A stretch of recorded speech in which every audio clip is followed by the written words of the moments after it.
ಅಂತೂ ಇಂತೂ ತಿಣ್ಕಾಡ್ಕೊಂಡು ಪಂಜಾಬ್ ಅವರು ಮ್ಯಾಚ್ ಅಂತೂ ಗೆದ್ಬಿಟ್ರು. ಕೊನೆವರೆಗೂ ತೊಗೊಂಡು ಬಂದಿದ್ದಾರೆ. ನನ್ನ ಪ್ರಕಾರ ಇನ್ನೂ ಒಂದು 3 to 4 ಓವರ್ಸ್ನ ಸ್ಪೇರ್ ಆಗಿ ಮಡಿಕೊಂಡು ಮ್ಯಾಚ್ ವಿನ್ ಮಾಡ್ತಾರೆ ಅಂತ ಅನ್ಕೊಂಡ್ವಿ. ಬಿಕಾಸ್ ಆ ಥರ ಬ್ಯಾಟಿಂಗ್ ನಡೀತಾ ಇತ್ತು. ಸೆಕೆಂಡ್ ಇನ್ನಿಂಗ್ಸಲ್ಲಿ ಪಂಜಾಬ್ ಅವರು ಅದೇ ರೀತಿಯಲ್ಲಿ ಬ್ಯಾಟ್ ಮಾಡ್ತಾ ಇದ್ರು. ಬಟ್ ಯಾವಾಗ ಶ್ರೇಯಸ್ ಅಯ್ಯರ್ ಅವರ ವಿಕೆಟ್ ಹೋಗುತ್ತೆ ಅದಾದಮೇಲೆ ಕಮ್ ಬ್ಯಾಕ್ ಮಾಡ್ತಾರೆ GT ಅವರು. ಬಟ್ ನಿಜವಾಗ್ಲೂ ತಿಣ್ಕಾಡಿದ್ರು ಅಂತ ಹೇಳ್ಬೋದು. ಆರಾಮಾಗಿ ಗೆಲ್ಲುವಂಥ ಮ್ಯಾಚು. ಪಂಜಾಬ್ ಅವರು 162 ರನ್ನ ಚೇಸ್ ಮಾಡುವಂಥದ್ದು. ಬಟ್ ಕೊನೆಯಲ್ಲಿ ಪ್ರಸಿದ್ಧ ಕೃಷ್ಣ ಅವರು ಸಖತ್ತಾಗಿರುವಂಥ ಒಂದು ಬೌಲಿಂಗ್ ಮಾಡಿ 2 ವಿಕೆಟ್ಗಳನ್ನ ಒಂದೇ ಓವರಲ್ಲಿ ಕೀಳ್ತಾರೆ.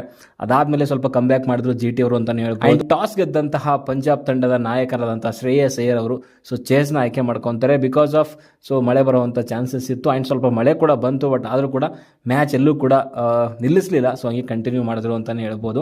ಆ್ಯಂಡ್ ಲಾಸ್ಟ್ 4 ಮ್ಯಾಚಸ್ ನೋಡ್ತಾ ಇದ್ರೆ ಯಾವ ಒಂದು ತಂಡ ಟಾಸ್ ಗೆಲ್ತಾ ಇದೆ ಬೌಲಿಂಗ್ ಆಯ್ಕೆ ಮಾಡ್ಕೊತಾ ಇದೆ. ಆ್ಯಂಡ್ ಟಾಸ್ ಗೆದ್ದಿರೋ ತಂಡಗಳೆಲ್ಲರೂ ಕೂಡ ಆ ಹೋಮ್ ಗ್ರೌಂಡ್ ಇದೆಯಲ್ಲ ಅವರೇ ಗೆದ್ದಿರೋವಂಥದ್ದು. ಆ್ಯಂಡ್ ಇಲ್ಲಿ ಟಾಸ್ ಗೆದ್ದು ಬೌಲಿಂಗ್ ಆಯ್ಕೆ ಮಾಡ್ಕೊಂಡಂತಹ ಪಂಜಾಬ್ ತಂಡದ ನಾಯಕ ಶ್ರೇಯಸ್ ಅಯ್ಯರ್ ಅವರು GT ಒಂದು ತಂಡಕ್ಕೆ ಬ್ಯಾಟಿಂಗ್ ಇಳಿಸ್ತಾರೆ. ಆ್ಯಂಡ್ ಬ್ಯಾಟಿಂಗ್ ಇಳಿದಂತಹ ಸಾಯಿ ಸುದರ್ಶನ್ ಆ್ಯಂಡ್ ಶುಭ್ಮನ್ ಗಿಲ್ ಒಂದು ಡೀಸೆಂಟ್ ಸ್ಟಾರ್ಟ್ ಅಂತಲೇ ಹೇಳ್ಬೋದು. ಬಿಕಾಸ್ ಸಾಯಿ ಸುದರ್ಶನ್ ಅವರು ಸ್ವಲ್ಪ ಸ್ಟ್ರಗಲ್ ಪಡ್ತಾ ಇದ್ರು. ಬೌಂಡ್ರಿ 2 ತಗೊತಾರೆ. ಬಟ್ ಆದರೂ ಕೂಡ ರನ್ನಿಂಗ್ ಬಿಟ್ವೀನ್ ದ ವಿಕೆಟ್ ತೆಗಿಲಿಕ್ಕೆ ಸ್ವಲ್ಪ ಕಷ್ಟಪಡ್ತಾ ಇದ್ರು. ಆ್ಯಂಡ್ ಶುಭ್ಮನ್ ಗಿಲ್ ಸ್ಟಾರ್ಟ್ ಒಂದು ಸ್ವಲ್ಪ ಚೆನ್ನಾಗೇ ತೊಗೊಂಡ್ರು. 6 ಬೌಂಡ್ರಿಗಳನ್ನ ತೊಗೊತಾರೆ. ಅವರು ತುಂಬ ಚೆನ್ನಾಗಿ ಬ್ಯಾಟ್ ಮಾಡ್ತಾ ಇದ್ರು. ಆ್ಯಂಡ್ ಸಾಯಿ ಸುದರ್ಶನ್ ಅವರು ಮಾರ್ಕೋ ಆ್ಯನ್ಸನ್ ಅವರ ಬೌಲಿಂಗಲ್ಲಿ ಶ್ರೇಯಸ್ ಅಯ್ಯರ್ ಅವರಿಗೆ ಕ್ಯಾಚ್ ಕೊಟ್ಟು ಔಟ್ ಆಗ್ತಾರೆ. ನೆಕ್ಸ್ಟ್ ಬಂದಂತಹ ಜೋಸ್ ಬಟ್ಲರ್ ಶುಭ್ಮನ್ ಗಿಲ್ ಜೊತೆಗೆ ಸೇರಿಕೊಂಡು ತುಂಬ ಚೆನ್ನಾಗೇ ಬ್ಯಾಟ್ ಮಾಡ್ತಾರೆ. Shubman Gill and Jos Buttler power ಪ್ಲೇನಲ್ಲಿ ಒಂದು ಒಳ್ಳೆ ಬ್ಯಾಟಿಂಗ್ ಅಂತಲೇ ಹೇಳ್ಬೋದು. 54 ರನ್ಗಳನ್ನ ತೊಗೊತಾರೆ. ಬಟ್ ಪವರ್ ಪ್ಲೇ ಆದಮೇಲೆ ಶುಭ್ಮನ್ ಗಿಲ್ ಆಗಿರ್ಬೋದು, ಜೋಸ್ ಬಟ್ಲರ್ ಆಗಿರ್ಬೋದು ಮಿಡ್ಲ್ ಓವರ್ಸಲ್ಲಿ ತುಂಬ ಅಂದರೆ ತುಂಬ ಒಂದು ಡಲ್ ಆಗಿರುವಂಥ ಇನ್ನಿಂಗ್ಸ್ ಅಂದರೆ ರನ್ಸ್ಗಳೇ ಬರಲಿಲ್ಲ. ಅಂತ ಒಂದು ಒಳ್ಳೆ ಸ್ಟ್ರೈಕ್ ರೇಟಲ್ಲಿ ಬ್ಯಾಟ್ ಮಾಡಲಿಲ್ಲ ಅಂತಲೇ ಹೇಳ್ತೀನಿ. ಆ್ಯಂಡ್ ಶುಭ್ಮನ್ ಗಿಲ್ ಅವರು ಔಟ್ ಆಗ್ತಾರೆ ಚಹಲ್ ಅವರ ಬೌಲಿಂಗಲ್ಲಿ. ಅಲ್ಲಿ ಕೂಪರ್ ಕೆನಲ್ ಅವರಿಗೆ ಕ್ಯಾಚ್ ಕೊಟ್ಟು 39 in 27 ಡೆಲಿವರೀಸು 144 ಒಂದು ಸ್ಟ್ರೈಕ್ ರೇಟಲ್ಲಿ ಮಾಡಿರುವಂಥದ್ದು. ಅವರು ಔಟ್ ಆಗ್ತಾರೆ. ಆ್ಯಂಡ್ ಅವರು ಔಟ್ ಆದಮೇಲೆ ಬಂದಂಥದ್ದು ಗ್ಲೆನ್ ಫಿಲಿಪ್ಸ್ ಅವರು. ಆ್ಯಂಡ್ ಜೋಸ್ ಬಟ್ಲರ್ ತುಂಬ ಸ್ಲೋ ಇನ್ನಿಂಗ್ಸ್ ಆಡಿದ್ರು ಅಂತ ನನಗನ್ಸುತ್ತೆ.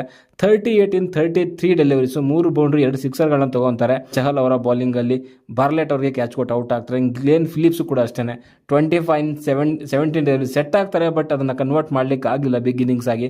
ಅವರು ಕೂಡ ಔಟ್ ಆಗ್ತಾರೆ. ಆ್ಯಂಡ್ ಈ ವಿಕೆಟ್ಸ್ಗಳು ಯಾವಾಗ ಹೋಯ್ತು ಅಂದರೆ ಇನ್ನೇನು ಗೇರ್ ಚೇಂಜ್ ಮಾಡಬೇಕು ಆ್ಯಂಡ್ ಇನ್ನೇನು ಡೆತ್ ಓವರ್ಸ್ ಬರುತ್ತೆ. ಅಲ್ಲಿ ಬಿಗ್ ಹಿಟ್ಸ್ಗಳನ್ನ ಹೊಡಿಬೇಕು ಅಂದಾಗಲೇ ಔಟ್ ಆಗಿರುವಂಥದ್ದು. ಬಟ್ ನನಗೆ ಇಲ್ಲಿ ಸ್ವಲ್ಪ ಸರ್ಪ್ರೈಸ್ ಅಂತ ಅನಿಸಿರೋವಂಥದ್ದು ವಾಷಿಂಗ್ಟನ್ ಸುಂದರ್ ಅವ್ರನ್ನ ಶಾರುಖ್ ಖಾನ್ ಆ್ಯಂಡ್ ತೆವಟಿಗಿಂತ ಮುಂಚೆನೇ ತೊಗೊಂಡ್ಬರ್ತಾರೆ.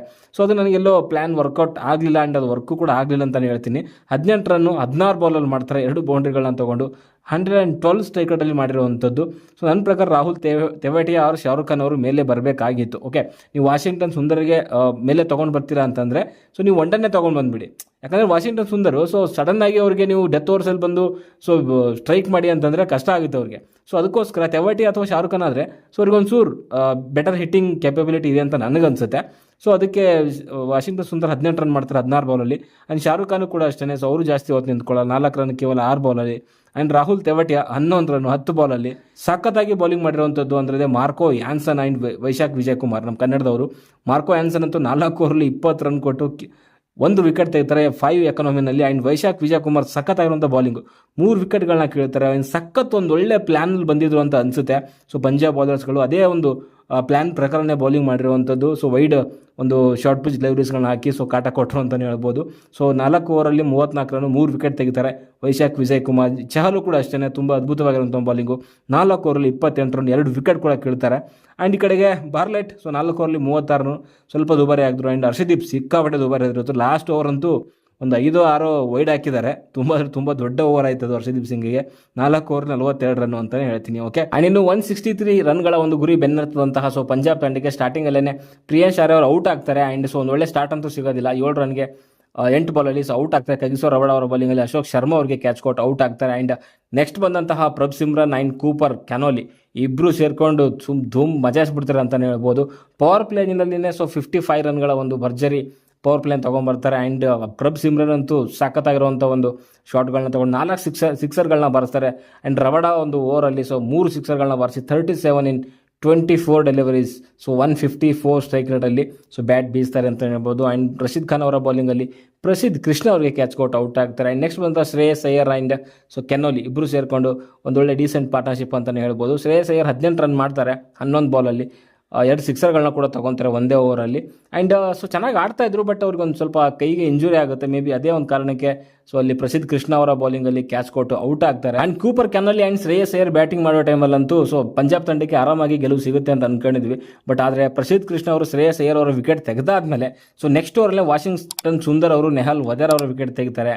ಆ್ಯಂಡ್ ಅದಾದಮೇಲೆ Shashank Singh and Marcus Stoinis ಅವರಿಗೆ ಒಂದೇ ಓವರಲ್ಲೇ ಸೊ ವಿಕೆಟ್ ಎತ್ತುವಂಥದ್ದು ಪ್ರಸಿದ್ಧ ಕೃಷ್ಣ ಅವರು. ಸೊ ಪ್ರಸಿದ್ಧ ಕೃಷ್ಣ ಒಂದು ರೀತಿಯಲ್ಲಿ ಸೊ ಆರಾಮಾಗಿ ಗೆಲ್ಲುವಂಥ ಒಂದು ಪಂಜಾಬ್ ತಂಡದ ಒಂದು ಆಸೆಗೆ ತಣ್ಣೀರೇರಿಸಿದ್ರು ಅಂತಲೇ ಹೇಳ್ಬೋದು. ಗೇಮ್ನ GT ಕಡೆಗೆ ಎಳ್ಕೊಂಡ್ಬಂದರು.